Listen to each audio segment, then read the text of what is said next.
Wala ka bang hilig sa pusa? Magpapago ang pananaw at pagtingin mo sa mga pusa sa sandaling mapanood mo ang video na ito. Tiyak magugustuhin mo ng mag-alaga ng pusa. Ang mga pusa ay karaniwang binabaliwala lamang sa ating mga tahanan. Hinahayaan lamang silang gumala, umuwi man o hindi ay hindi natin napapansin. Ngunit sa science world, ang mga pusa ay itinuturing na pinaka-magical at useful na hayop. Narito ang ilan sa magical at healing properties na taglay ng mga pusa.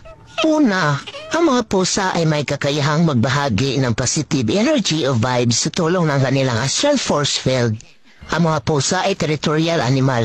Ibig sabihin, pinahalagahan nila na sobra ang kanilang teritoryo. Ang aura o magnetic field na lumalabas sa katawan ng isang pusa ay sumasaklaw sa kabuuan ng ganyang environment. Ganoon kalakas ang singaw ng electromagnetic field o aura ng pusa. Mahalagang maunawaan na kapag ang pusa ay kumikiskis sa iyong mga hita, hindi lamang nangangahulugan na humihingi siya ng pagkain sa iyo. Sa katunayan, siya ay nagbabahagi ng kanyang astral force.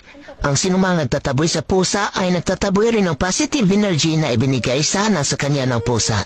Sa sandaling lumayo ang loob sa iyo ng pusa, hindi ka na ito babahagian ng kanyang astral force field. Sa halip ay kukuhanan ka na niya ng aura sapagkat ang pusa ay nagsisilbing conduit